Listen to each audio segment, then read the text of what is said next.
Advocate Shomodip Chatterjee, Permanent Advocate of Delhi Supreme Court of India, Social Worker, Chief Editor of 24 Hours TV Channel, BA LLB Council, Supreme Court of India. নমস্কার 24 hours টিভিতে আপনাদের সবাইকে স্বাগত জানাই। এই মুহূর্তে আমাদের সাথে রয়েছেন সুপ্রিম কোর্টের স্বনামধন্য অ্যাডভোকেট সৌম্যদীপ চ্যাটার্জি। সৌম্যদীপ বাবুকে আমাদের 24 আওয়ার্স টিভির পর্দায় অনেক অনেক স্বাগত। নমস্কার জানাই সৌম্যদীপ বাবু। সৌম্যদীপ বাবু রিসেন্টলি তিনি সুপ্রিম কোর্ট থেকে এসেছেন এবং আজকে এসেই আমাদের সাথে সরাসরি আমরা তাকে পেয়ে গেছি সাক্ষাতে। তো আপনাকে প্রথমেই অনেক অনেক স্বাগত জানাবো যে অনেকদিন পরে আপনি দিল্লি থেকে এলেন এবং কলকাতায় আসার পর আমাদের সময় দিলেন, এই জন্য আপনাকে অনেক অনেক ধন্যবাদ। তো প্রথমেই আমি জানাতে চাইবো যে আপনি যেরকম অ্যাডভোকেটের সাথে সাথে আপনি সমাজসেবী এবং তার সাথে সাথে আপনি রাজনীতিবিদও। তো সেই জায়গায় দাঁড়িয়ে থেকে অনেকে বলছেন যে এই সামনে 21শে জুলাই, এই 21শে জুলাই নিয়ে অনেকের মন্তব্য যে 21শে জুলাইয়ের মঞ্চ প্রমাণ করবে যে আগামী দিনে 2026-এ তৃণমূলের পরিস্থিতি কী হতে পারে। আপনি কিভাবে দেখছেন বিষয়টা? এটা একদমই মানুষের ভুল ধারণা যে 21শে জুলাই ভিড় হবে না। প্রথম বলে দিচ্ছি, ভীষণ ভিড় এবারে অন্যান্য বছরের থেকে বেশি পরিকাঠামো দেখতে পারবেন। মানুষের মাথা, বিশেষ করে এত মাথা ভিড় যে দেখা যাবে না এদিক থেকে ওদিক, এত ভিড় হবে। আমি শিওর, এটা it is my experience all for particularly. আমি বলতে চাইছি যে এই যে যারা এই কেচ্ছার অর্থাৎ আমাদের পশ্চিমবাংলার ওপরে বিশেষ করে, যে পশ্চিমবাংলায় বিগত এত বছর ধরে দেখছি এটা হচ্ছে না ওটা হচ্ছে না, এগুলো যে সরকারেই আগে ছিল না। আপনারা জানেন প্রত্যেকটা সরকারেরই তার নামে একটা কেচ্ছার ওঠানো একটা স্বভাব মানুষের। সাধারণ মানুষ সবসময়, আর এই সাধারণ মানুষরাই কিন্তু ভোটের টাইমে বোঝে, চিন্তা করে সেই সময় যে না, আমরা শান্তিপ্রিয় মানুষ, আমরা মমতা বন্দ্যোপাধ্যায়কেই আনি বারবার, না হলে উনি বারবার জিতে আসছেনই বা কী করে। এটাও তো আপনারা ভাবছেন যে 2026-এর বিধানসভা ইলেকশনের আগে এই 21শে জুলাই শহীদ সভা মমতা বন্দ্যোপাধ্যায় এখানে বিপুল মানুষের ভিড় হবে এবং ছাপিয়ে ভিড় হবে। যে ইস্যুগুলোকে কেন্দ্র করে এই মুহূর্তে রাজ্যে চর্চা চলছে, তো তার এফেক্ট কিছু পড়বে না? না, দেখুন, একটা সরকারের দুটো গুণ থাকে, পজিটিভ নেগেটিভ। তা একটা সরকারকে চালাতে গেলে দেখুন গ্রামকেও নিয়ে চলতে হয়, শহরকে নিয়েও চলতে হয়। আমরা দেখেছি গ্রামের পরিকাঠামো এখনও পর্যন্ত মমতা বন্দ্যোপাধ্যায় অনেক উন্নয়ন করেছে, কিন্তু তাও দুর্বল গ্রামের পরিকাঠামোটা। কারণ বলে দিচ্ছি আপনাদের, গ্রামের পরিকাঠামো এই কারণে দুর্বল, কারণ গ্রামের মানসিকতাও, যেসব মানুষ গ্রামে বাস করেন, অর্থাৎ দিল্লিতে বা কলকাতায় নয়, তারা নর্মাল মফস্বলে যারা, যেমন শ্রীরামপুর, শাহরাফুলি, চন্দননগর, আরও এক্সেট্রা এক্সেট্রা যত জায়গা আছে গ্রামে, তা গ্রামে মেন্টালিটিতে সেই পুরনো আমলের। ওরা সব কিছুতেই একটা নিরীক্ষণ, সব কিছুতেই একটা মানে বিজ্ঞাপন যে দেয় না, সেই বিজ্ঞাপনের মতো ভাবে যে আমরা একটু বিশ্লেষণ করে নিই মাথায়, ব্যাপারটা কী করবো, ভোটের সময় কাকে ভোট দেবো। এই জিনিসটা ওদের থিঙ্কিংটা ভীষণভাবে কাজ করে, যার জন্য ওরা হট করে একটা ডিসিশান নিতে পারে না। যেটা আমরা, যেমন কোর্টের অ্যাডভোকেট, আমরা বা কোনো বড় ডাক্তারবাবু ফট করে ডিসিশান নিয়ে নেয় যে আজকে রাত্রে অপারেশনটা না করলে কালকে পেশেন্ট ল্যাপস করতে পারে। এটা শহরের সভ্যতা, কিন্তু গ্রামে অনেক সিস্টেমেটিক, অনেক রকম ভাবতে হয় যে কলকাতায় ট্রান্সফার করে দিন, নাহলে অন্য জায়গায় নিয়ে যান, কারণ ভাঙচুর হবে, ভয় লাগছে ডাক্তারবাবুদের। যায় না অনেক ডাক্তারবাবু আমাদের এই শহর থেকে বা দিল্লি থেকে আসতেও চায় না এখানে। অনেক ব্যাপার তো হয়, এরম দেখেছেন আপনারা, পাবলিক তো দেখছে। তা কি পাবলিক, কিছু গ্রামের পাবলিক কিছু বলে দিল যে মমতা বন্দ্যোপাধ্যায় ব্রিগেডে ভিড় হবে না, আর সেই পরিকাঠামোটার ওপরে নির্ভর করে ভোট হবে বিধানসভা, এটা তো ভাবা যায় না। ভিড়ও হবে এবং একচ্ছত্রভাবে মমতা বন্দ্যোপাধ্যায় যেরকমভাবে ছিলেন আগে, সেরকমভাবে আরও বেশি মাত্রায় ভোট নিয়ে আসবেন এই পশ্চিমবাংলা সরকারের বিধানসভায়, অর্থাৎ 2026 দেখবার মতো পর্যবেক্ষকরা দেখবে এই কথাগুলো সত্যিকে না মিথ্যে, যে প্রচুর মাত্রায় ভোট নিয়ে এইবারে সরকার গঠন হচ্ছে। পশ্চিমবাংলা সরকার, তৃণমূল কংগ্রেসের মমতা ব্যানার্জি আসছেন কি না, এই জিনিসটা আপনারা দেখতে পাবেন এইবার 21শে জুলাই ব্রিগেডের মাধ্যমে। কিন্তু ব্রিগেডে যে বলা হয়েছে যে, আবার উল্লেখ করছি, কম ভিড় হবে, এই কম ভিড়ের মাত্রার জন্য মমতা বন্দ্যোপাধ্যায় আসতে পারবে না। এটা 21শে জুলাই প্রমাণ করে দেবে আপনাকে আমার কথাটা সত্য না মিথ্যা কথা কি সত্য কথা, এটা সেদিন আপনারা প্রত্যেকে প্রমাণ পেয়ে যাবেন। আর গ্রামের পরিকাঠামো থেকে শহরের ব্রিগেড, এটা ভাবাটাই ভুল। এটা যদি পিকে বলতো বা এটা কোনো আইএস অফিসার বলতেন বা কোনো রকম বড় এরা পর্যবেক্ষকরা যারা বসে দেখবেন কোর কমিটির বৈঠকে বা কোনো রকম ডিক্টেটরশিপ মানুষ যদি বলতেন, আমি মানতাম। এটা পাড়ার কিছু লোক, মুষ্টিমেয় কিছু গ্রাম, কিছু মানে অশিক্ষিত পাবলিকের কথায় তো সরকার গঠন হবে না। এটা আপনাদের বোঝা উচিত। এর মধ্যে আমাদের প্রত্যেকটা অ্যাডমিনিস্ট্রেটররাও কাজ করে, তাদের পর্যবেক্ষণ করেও দেখা উচিত যে মমতা বন্দ্যোপাধ্যায় সত্যি কত ভালো কাজ করেছে। গ্রামের শুধু উন্নয়ন না, কলকাতায় প্রত্যেকটা মোড়ে মোড়ে কত কাজ হচ্ছে। জল নিকাশি ব্যবস্থাও দেখেছেন আজকাল আমাদের মুখ্যমন্ত্রী কতটা সহৃদয় যে এই সময় দুর্গাপুজোর আগে ঠিক কাজ করছে। বিশেষ করে আমরা বালিগঞ্জ কসবার কথাই বলবো, পুরো জল নিকাশি ব্যবস্থা পুরো একদম ক্লিন হয়ে যাচ্ছে, যে জল যাতে না জমে। কলকাতায় এতদিন যেসব মুখ্যমন্ত্রী ছিল, এরা মুখ্যমন্ত্রীরা তো এই চিন্তাটা করেননি যে কীভাবে জল তাড়াতাড়ি জল নিকাশি ব্যবস্থা ভালো, কলকাতায় জল না জমে। আমরা ব্রাহ্মণটের আমলেও দেখিনি, আমরা এর আমলেও কংগ্রেসের আমলেও দেখিনি। মানে তখন আমি কংগ্রেসের আমলে যখন আমার জন্ম হয়নি হয়তো, কিন্তু পরবর্তীকালে ব্রাহ্মণের টাইমেও দেখিনি বা তৃণমূল কংগ্রেসে এই তৃণমূল কংগ্রেসের টাইমে আমাদের দেখতে হচ্ছে মুখ্যমন্ত্রী এত মানে সজাগ যে প্রত্যেকটা জায়গায় পুরনো কলকাতাতেও জল যে জমতো সেই পরিকাঠামোটা তৈরি করে দিচ্ছে। তা আমরা এর থেকে তো বেশি কিছু আশা করতে পারি না। পজিটিভ নেগেটিভ আবার বললাম, নেগেটিভ তো থাকবেই। একটা সরকার চালাতে গেলে বা আমাদের ধরুন একটা অফিস চালাতে হচ্ছে, আমরা অ্যাডভোকেট, সব মামলায় কি আমাদের কাছে ভালো আসে? আপনি ভাবছেন যে এই 2026-এ আগের বারের তুলনায় আরও বেশি সংখ্যক ভোট নিয়ে এবারে তৃণমূল সরকারে আসতে চলেছে? হ্যাঁ, অসংখ্য ভোট। মানে আমি বলবো যে এই বছরে 2026-এ মানে এখন থেকে পরিকাঠামো তৈরি হতে শুরু করে দিয়েছে অলরেডি বিধানসভা ভোট। তা 2026-এ অসংখ্য ভোট পাবেন মমতা ব্যানার্জি এবং তৃণমূল কংগ্রেস বিপুল মাত্রায় জিতবে।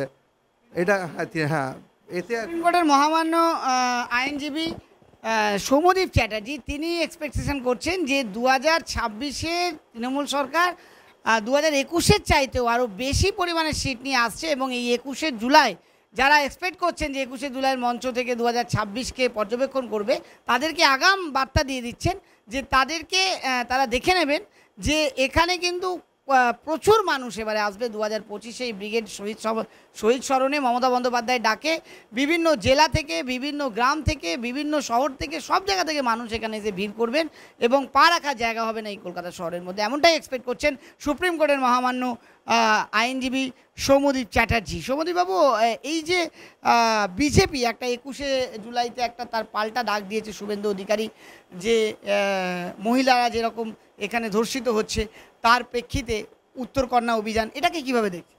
দেখুন, আমি সুপ্রিম কোর্টের আইনজীবী পার্মানেন্ট, পশ্চিমবাংলায় আমার মতো পার্মানেন্ট আইনজীবী রেয়ার। আমি এখন যে পজিশনে আছি attorney, criminal justice attorney in this New Delhi, Tilak Marg, supreme court of India. তা সেখানে আমি দিল্লিতে তো থাকি, দেখি দিল্লিতে কি রেপ হয় না, দিল্লিতে কিছু মানে সব কিছু কি পরিষ্কার, ধর্ষণ থেকে শুরু করে সব কিছু হয়। তা দিল্লিতেও তো মানে আপনি বলছেন সরকার আছে, তাই সব এই কিছু কিছু ব্যাপার নিয়ে যদি শুধুমাত্র পার্টিকুলারলি বা বিহারের কথা বলছি, ঝাড়খণ্ডের কথা বলছি, উত্তরপ্রদেশ থেকে শুরু করে অনেক জায়গা, সব জায়গাতেই তো কিছু না কিছু হয়। আমাদের 29টা স্টেটে 29টা মুখ্যমন্ত্রী বসবাস করছেন। এবার 29টা মুখ্যমন্ত্রী কি ক্লিন চিট পেয়ে গেছেন যে সবাই সব কিছু কাজ করে আর পশ্চিমবাংলার মুখ্যমন্ত্রী কাজ করেন না?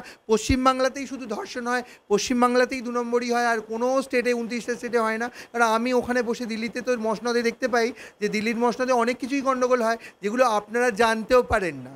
হ্যাঁ, শুধুমাত্র মোদি কি বলল বা ওই শুভেন্দু অধিকারী কি বলল বা দিল্লি সরকারের পার্লামেন্ট থেকে কি বিল পাস হলো, সেটা আমাদের একটা মুখ্য ভূমিকা থাকে এখানে, যে কোর্টের ক্ষেত্রেও বলে রাখা দরকার আপনাদের কাছে যে বিল পাস করাতে হয়। জানেন, 29টা মুখ্যমন্ত্রীর সমর্থন যদি না থাকে, যদি মমতা ব্যানার্জির সমর্থন তুলে নেয়, অনেক ক্ষতি হতে পারে সেন্ট্রালের।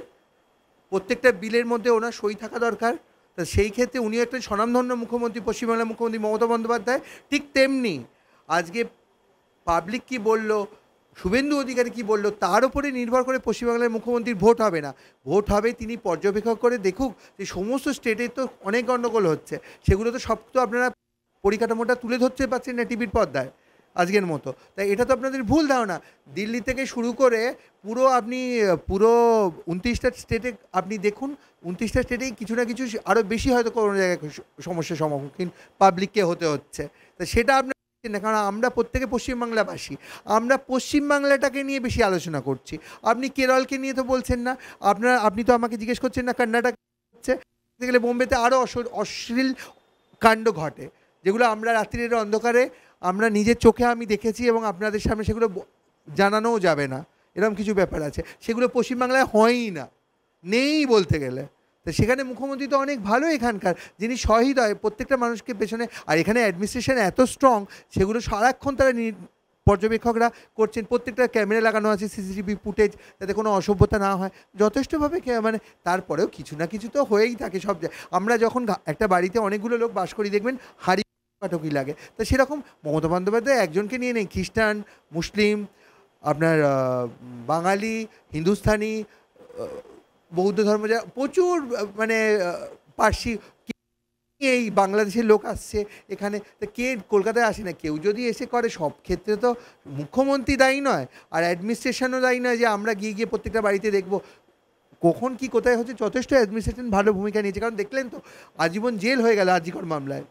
হ্যাঁ, তাহলে মুখ্যমন্ত্রী তো পারতেন তাকে আজীবন জেল না করিয়ে তাকে বাড়িতে বসে বসে মাংস ভাত খাওয়াতে, তা তো তিনি করেননি। তাহলে একচেটিয়া রায় এইভাবে হয় না।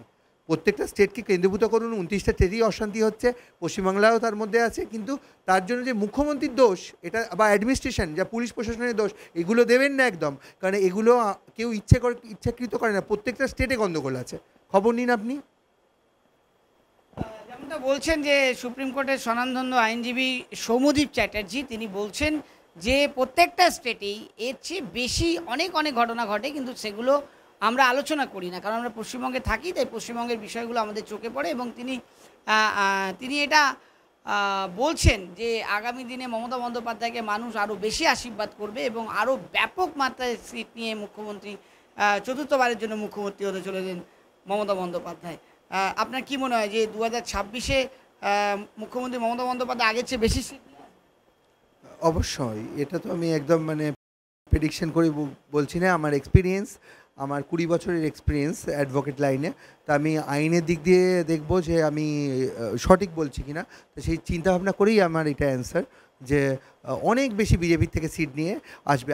আর একটা বলে দিই, আপনারা দেখেছেন তো আমাদের লোকসভা নির্বাচনে 18টা সিট নিয়ে এসেছিলো বিধানসভায়, মানে লোকসভায় বেশ কিছু 18 জন এমপি হয়েছিল বিজেপি থেকে, তো তারা 18 জন বিজেপি হয়ে এসে এখানে 19 সালে মনে হয়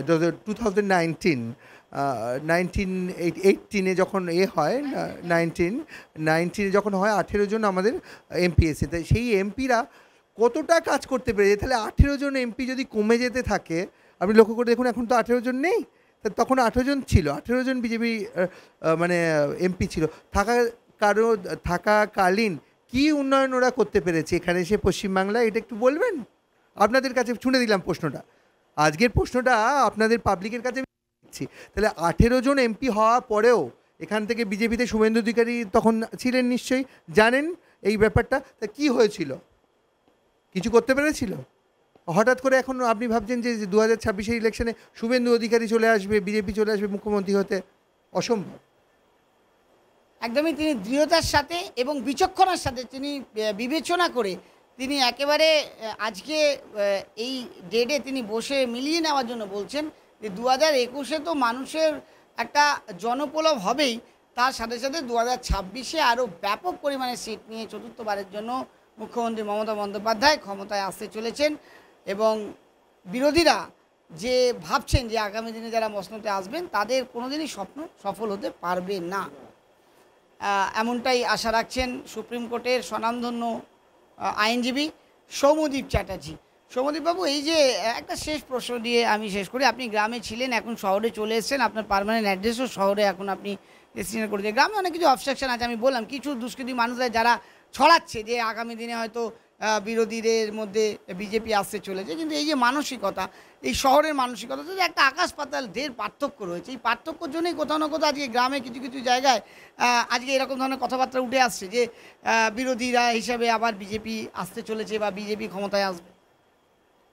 আমি আবার বলছি, গ্রামের পরিকাঠামো এখনও দুর্বল, তা গ্রামে থেকে কাজ করা, গ্রামে আমরা কাজ করতাম, আমি বিশেষ করে অনেক দেখেছি যে কলকাতার লোকই বেশি ওখানে যেতে হয় ওদেরকে। এবং কলকাতায় আপনি একটা দেখবেন, আমাদের 200 বছরের সভ্যতা, ইস্ট ইন্ডিয়া কোম্পানির আগে থেকে আমাদের কলকাতাতে এখানে সেন্ট্রাল ছিল এটা একটা টাইমে, তো এটা সেন্ট্রাল, আমাদের হাইকোর্টটা ছিল তখন সুপ্রিম কোর্ট, কলকাতা হাইকোর্ট বললাম, কলকাতা হাইকোর্টটা সুপ্রিম কোর্ট ছিল, তখন আমাকে দৌড়ে দিল্লি যেতে হতো না, এখানেই আমি তাহলে সুপ্রিম কোর্টটা হাইকোর্টেই ছিল, হয়ে যেত অনেক কিছু। এগুলোর জন্য এগুলো হয় না, অর্ডার পাস হয় না, যার জন্য দিল্লি যেতে হয় অর্ডার করানোর জন্য।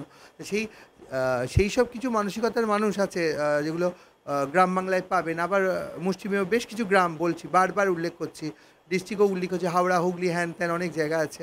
তো তাদের পরিকাঠামো মেন্টালিটি এখনও সেই পুরনো সাবেকিয়ানা। তারা সব কিছু করতে গেলে অনেকটা চিন্তা করে, যেটা ফার্স্ট কলকাতা বা দিল্লি, মুম্বাই, চেন্নাই এরা অনেকটা অ্যাগ্রেসিভ ভূমিকা নেয়, অনেকটা স্পিডি ফরওয়ার্ড বলতে গেলে। তা কলকাতাবাসী বা কলকাতার আনুষঙ্গিক যারা আছে পাশাপাশি তারাও খুব মানে অ্যাক্টিভ। কিন্তু গ্রামের পরিকাঠামো মমতা ব্যানার্জি অনেক গ্রামে কাজ করেছেন, রাস্তাঘাট উন্নয়ন সব কিছু। গ্রামে আজকাল ফ্ল্যাট হচ্ছে, সব কিছু বড় বড় কমপ্লেক্স হচ্ছে, কোম্পানিও আসছে, কিন্তু দেখতে গেলে দেখা যাবে মানসিকতার দিক দিয়ে ওরা অনেকটা পিছিয়ে আছে এখনও পর্যন্ত। ওদের সেই জায়গাটা তৈরি করতে গেলে যে কলকাতার যে ফরওয়ার্ডনেস, স্মার্টনেস, যে আমরা কলকাতায় সারারাত্রির জেগে কাজ করি, অনেক সময় কলকাতায় অনেক লোক কাজ করে, অনেক সারারাত্রির জেগে অনেক মিটিং হয় আমাদের গভর্নমেন্টের, বললাম আমাদের অ্যাডভোকেসিতে, বললাম যে আমাদের কনফারেন্স হয় অনেক রাত্রির জেগে, সেইটা কিন্তু আপনি গ্রামের পরিকাঠামোয় পাবেন না। ওদের মধ্যে এখনও সেই জিনিসটা কাজ করে যে আমরা ভোটের দিন ভোট দিতে যাব, দুপুরবেলা এসে মাংস ভাত খেয়ে ঘুমিয়ে পড়বো, বা কোন বুথে কোন ভালো খাবার দিচ্ছে সেখানে গিয়ে এখনও লাইন দিয়ে দাঁড়িয়ে থাকবো, এবং সেই খাবারটা খেয়ে যে বেশি খাবার দেবে তাকে বেশিভাবে ভোটটা দেবো। এই জিনিসটা কিন্তু কলকাতার মানসিকতায় মনে হয় না, আমি পাইনি কোনোদিনও, 20 বছরে দেখিনি। ধন্যবাদ সৌমদীপবাবু, আপনার বক্তব্য আমাদের সাথে রাখার জন্য, আমাদের 24 আওয়ার্স টিভির সাথে এতক্ষণ ধরে কথাবার্তার জন্য আপনাকে অনেক অনেক ধন্যবাদ জানাই। নমস্কার।